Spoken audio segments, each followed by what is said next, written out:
Hello guys, welcome to online classes. ये video एक essay का वीडियो है जिसका टॉपिक है नक्सलवाद। नक्सलवाद एक महामारी या नक्सलिज्म एन एपिडेमिक, ये इसका टॉपिक है। इससे पहले भी मैं एस्से पर 3 से 4 वीडियोस बना चुका हूँ। जिन लोगों ने अभी तक वो वीडियोस नहीं देखी हैं वो पहले उन वीडियोस को देख सकते हैं। ठीक है, उनमें से एक वीडियो में मैंने प्रॉपर तरीके से बताया हुआ है कि एस्से को किस टाइप से लिखा जाता है, किस टाइप से डिवाइड किया जाता है। तो उस वीडियो को एक बार ज़रूर देख लें, उसके बाद ही इस वीडियो को देखें। ठीक है। सबसे पहले तो कुछ क्वेरीज जो आ रही हैं वो उन क्वेरीज पर मैं बात करना चाहूँगा। उनमें से एक क्वेरीज जो बहुत लोगों ने पूछा है वो ये है कि सर, जो ये एसेज में मैं वर्ड यूज़ कर रहा हूँ, बहुत सिंपल लैंग्वेज यूज़ कर रहा हूँ, तो क्या इससे हमें मार्क्स मिल पाएंगे? तो मैं आपको बताना चाहूँगा कि देखिए, जो टीचर आपकी कॉपी चेक कर रहा है, अगर आप उसके सामने ऐसे टफ टफ वर्ड यूज़ कर दोगे कि उसे किसी लाइन को समझने के लिए ही उसे 3 बार पढ़ना पड़ रहा है, तो ये आपके लिए नेगेटिव पॉइंट होगा। इस वजह से हम लोग क्या करते हैं, हम लोग इस टाइप के वर्ड्स यूज़ करते हैं जो अच्छे भी हों, ना ज़्यादा टफ हों और ना बहुत ज़्यादा सिंपल हो। मीडियम लेवल के वर्ड्स हम यूज़ कर रहे हैं। तो उससे क्या होगा कि टीचर को बहुत जल्दी आपका एस्से जो आप लिख रहे हो वो समझ आ जाएगा। तो ये आपके लिए शायद प्लस पॉइंट का काम करेगा। ठीक है। और दूसरी बात ये है कि जो लोग मुझसे जुड़ना चाहते हैं वो मेरे फेसबुक पेज को लाइक कर सकते हैं, जिसका यूज़र नेम मैंने दिया है @mohitchaudhary21।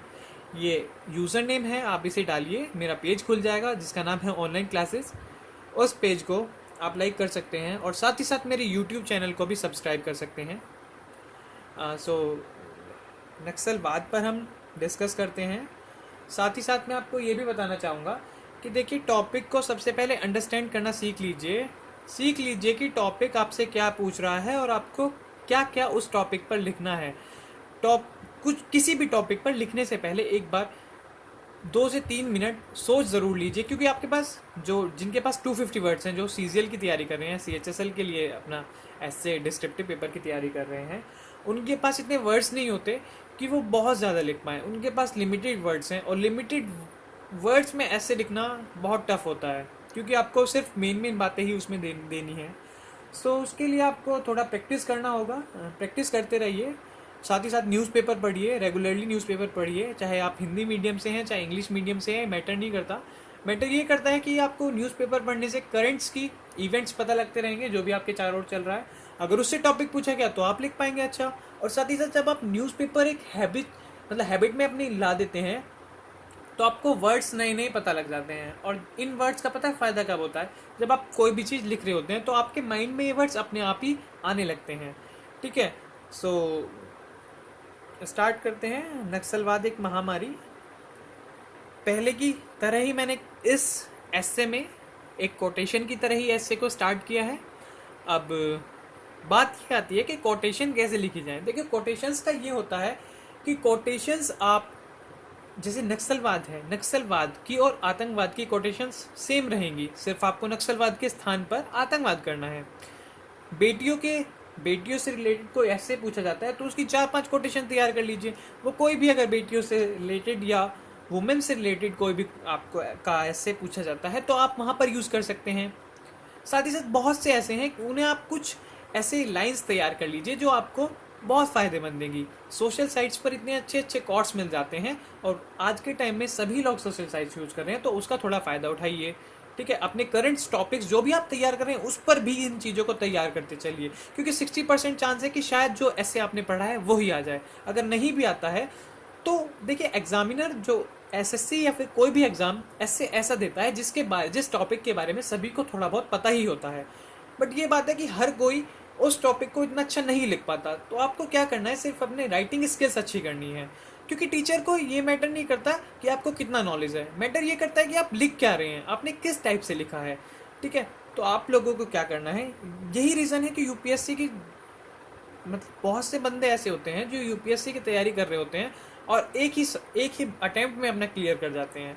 उनका रीज़न यही होता है, क्योंकि अगर वो ज़्यादा नहीं पढ़े भी होते, वो इतना तो पढ़ लेते हैं कि क्वेश्चन किसी भी टाइप का आ जाए वो ज़रूर कुछ अच्छा सा लिख देंगे। तो बात यही से बनती है कि आपको लिखना क्या है, आपको सिर्फ अच्छे तरीके से अपने आप को रिप्रेजेंट करना है।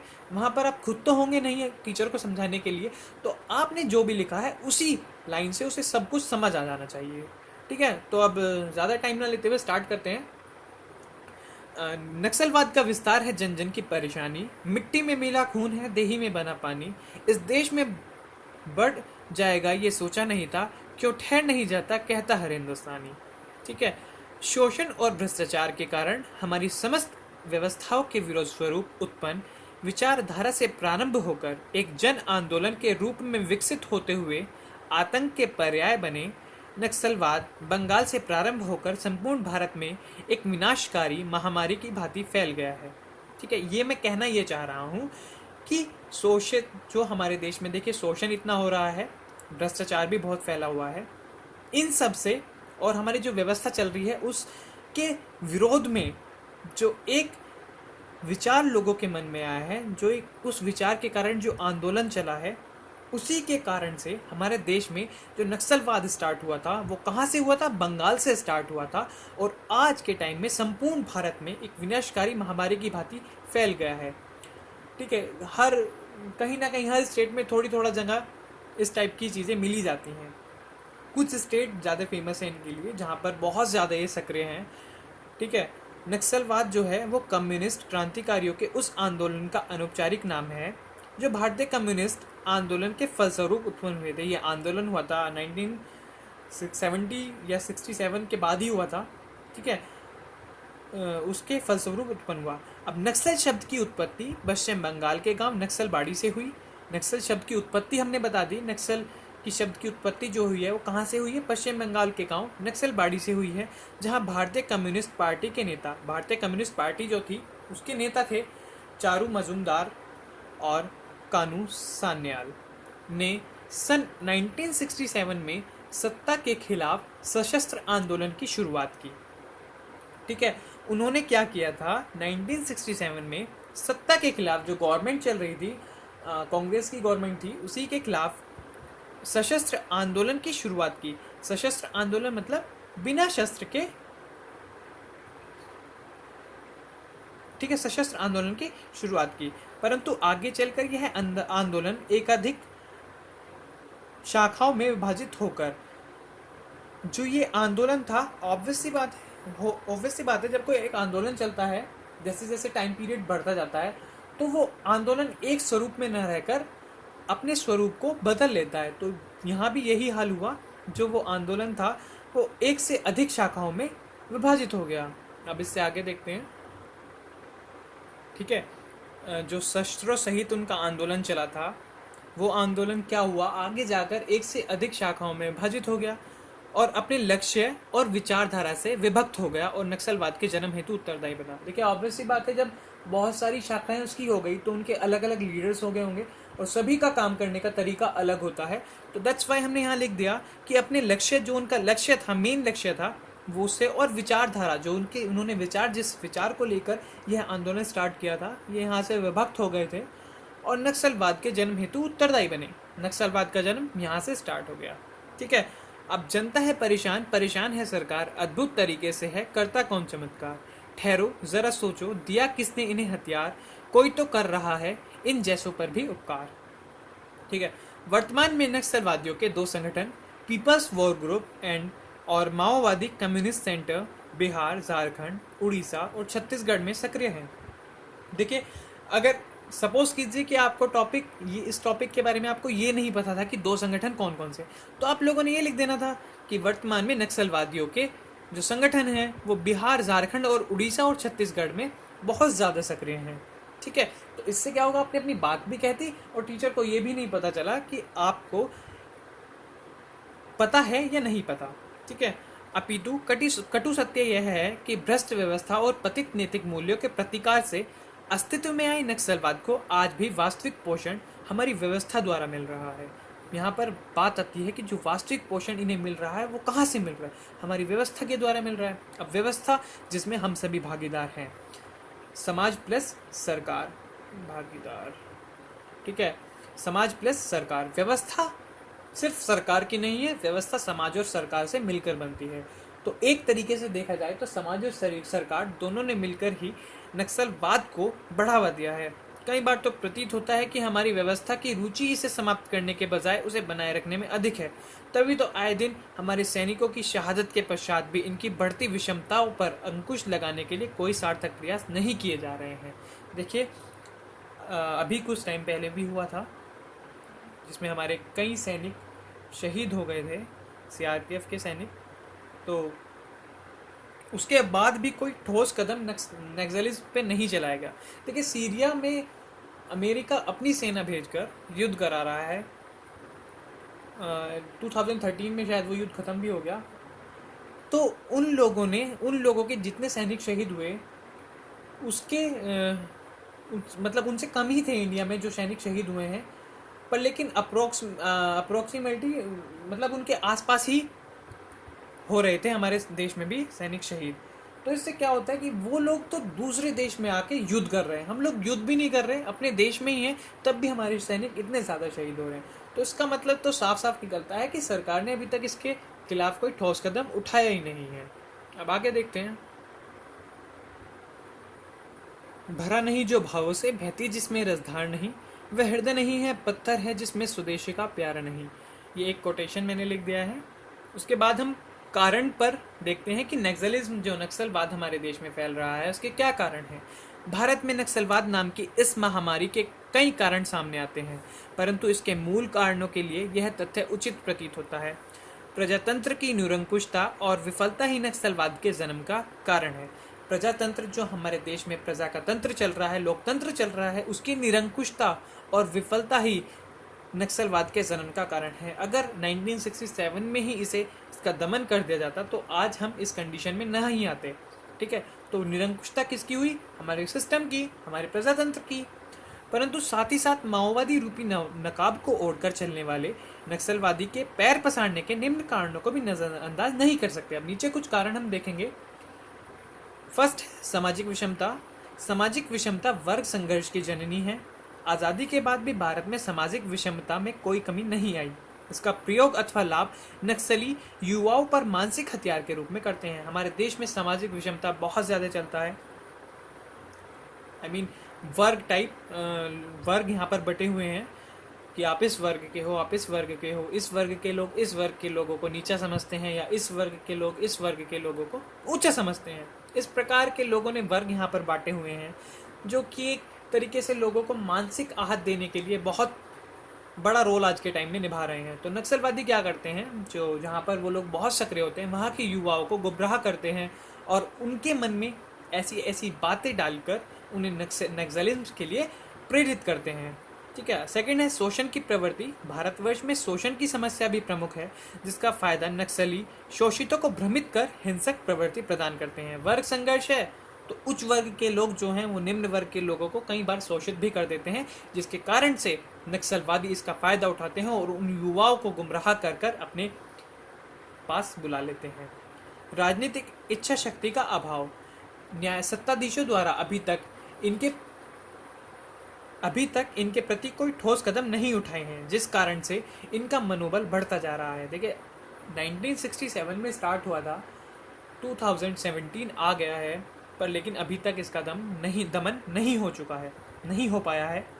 तो इसका मतलब तो यही है कि सत्ताधीशों ने अभी तक इनके प्रति कोई ठोस कदम नहीं उठाया है। अब देखिए, मैंने जितना भी अभी तक लिखा है, कोई ऐसा विशेष बात, इतनी ज़्यादा विशेष बात नहीं लिखी जो आपको ना पता हो। आप सभी बात इनमें से जानते थे। अब देखिए, थोड़ा बहुत तो आपको टॉपिक के बारे में पता होना चाहिए। अगर आपको थोड़ा भी नहीं पता तो आप लिखेंगे क्या, जब तक आपको थोड़ा बहुत भी उसके बारे में नॉलेज नहीं है।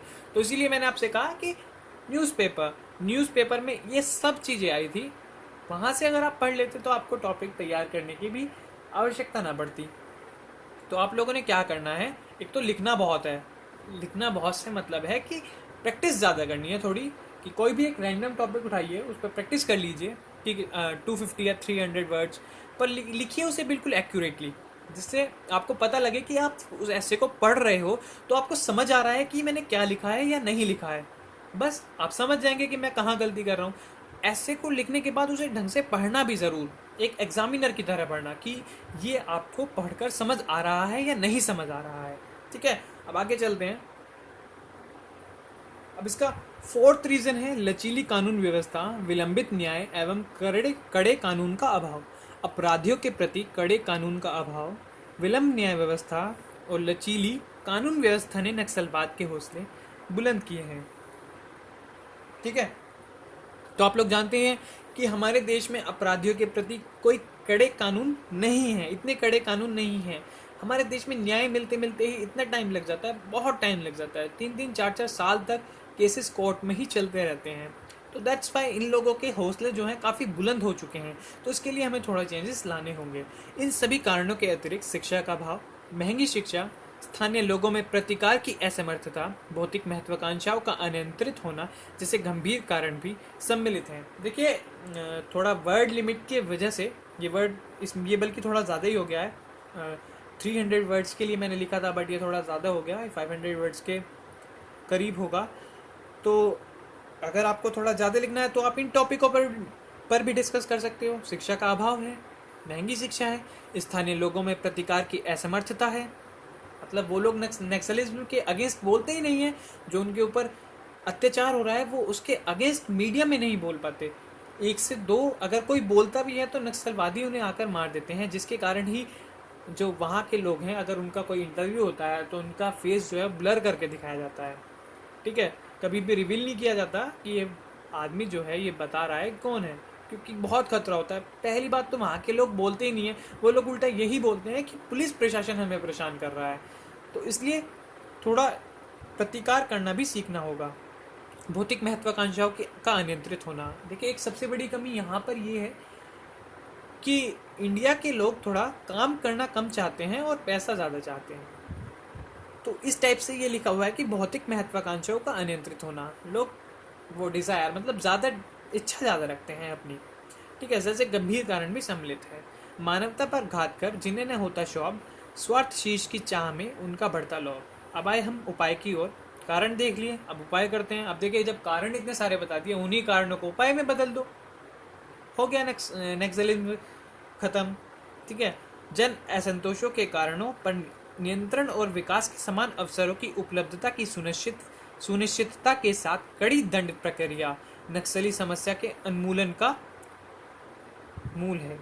नक्सलवाद के स्थायी उन्मूलन हेतु कुछ विशेष उपाय निम्न हैं। ठीक है, निम्न उपाय दे दिए हैं, पढ़ लो।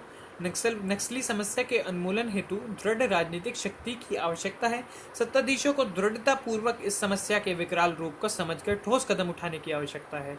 ठीक है, सेकंड है समुचित व सहयोगपूर्ण कानून व्यवस्था की आवश्यकता है, जिससे स्थानीय लोग नक्सलियों का प्रतिकार कर सकें। देखिए, इस लाइन को मैंने यहाँ पर इसके उपाय डाल दिया, ये भी उपाय से बदल दिया। तो ये है कि अगर आप थोड़े बहुत कारण जानते हैं तो उपाय तो अपने आप ही लिख देंगे। ठीक है, लिखना ही तो है, टीचर को समझाना ही तो है। ठीक है, सो आगे देखते हैं। शिक्षा का विकास हो जिससे सामाजिक विषमताओं पर अंकुश लग सके। ठीक है, चीन और पाकिस्तान जो कि हमारे बहुत बड़े वाले दुश्मन हैं, द्वारा प्राप्त होने वाले सहयोग को सफल कूटनीतिक उपायों के द्वारा रोका जाए। देखिए, इन लोगों को सहायता दी जाती है, एक तो राजनीतिक रूप से, जो राजनीतिक पार्टीज होती हैं, और कुछ विदेशों से भी इन्हें सेवाएं आ रही हैं। उनके पास जो पैसे हैं, जो इतने हथियार हैं, कहाँ से आ रहे हैं? यहीं से तो आ रहे हैं। दैट्स वाई हम लोगों को इस पर भी ध्यान देना होगा। इस प्रकार इन उपायों से नक्सलवाद की समस्या का समाधान काफ़ी हद तक संभव है। ठीक है, अब हम लोग उपसंहार लिख देते हैं। स्पष्ट है, नक्सलवादियों की समस्या के पैर फैलाने का मूल कारण हमारी अपनी व्यवस्था की ओर इशारा कर रहा है। अतः इसका निवारण भी प्रत्येक भारतीय की भागीदारी की मांग कर रहा है। सत्ताधीशों की समस्या के खिलाफ सिर्फ निंदा करके इस समस्या का निवारण करना केवल स्वप्न देखकर लक्ष्य प्राप्त हो जाने जैसा है। ठीक है, तो हम लोगों को इसके लिए ठोस कदम उठाने ही होंगे, तभी हम नक्सलिज्म को उखाड़ सकते हैं इस देश से। ठीक है, फिर लास्ट में कोटेशन, नक्सलवाद के हर पहलू का करना है बहिष्कार, सिर्फ चैनो अमन का ही हो हर क्षण यहाँ प्रचार। अब देखिए, एक बात ये कि बहुत से बच्चों ने पूछा है कि इंग्लिश के कोट्स डाल सकते हैं क्या हिंदी के ऐसे में, तो मैं उनसे कहना चाहूँगा, देखिए अकॉर्डिंग टू मी तो इस टाइप से अगर आप हिंदी के ऐसे लिख रहे हो, 1 से 2 लाइन, 1 लाइन आप कोई अच्छा सा कोर्स डाल दो तो उससे ऐसे जो है अट्रैक्टिव होता है। बट बहुत से बच्चों ने मुझे ये बोला है कि उनके एग्ज़ाम में का जो नोटिफिकेशन होता है उसमें क्लियरली मेंशन है कि आपको एक ही लैंग्वेज में ऐसे लिखना है, तो वो ऐसा ना करें। हो सकता है कि एग्जामिनर को ये चीज़ पसंद ना आए, और हो भी सकता है कि जो एग्जामिनर चेक करता है उसे ये चीज़ बहुत पसंद आ जाए, तो आप ये रिस्क लेने वाली बात होगी। तो प्लीज़ रिस्क ऐसा ना लें। आप हिंदी में लिख रहे हैं तो हिंदी में लिखिए, इंग्लिश में लिख रहे हैं तो सिर्फ इंग्लिश में लिखने वाले का हिंदी में लाइन लिखना बिल्कुल ऑकवर्ड होगा, बट हिंदी वाले इंग्लिश में एक लाइन लिख सकते हैं। ये देखिए मैंने कई जगह देखा है, इस वजह से मैंने आपको बताया है। बट अगर आपको रिस्की लग रहा है तो आप प्लीज़ मत लिखिए, ठीक है। तो आज का ये टॉपिक यहीं पर एंड होता है। देखिए मेरा मोटिव सिर्फ आपके अंदर राइटिंग स्किल्स डेवलप करने का है।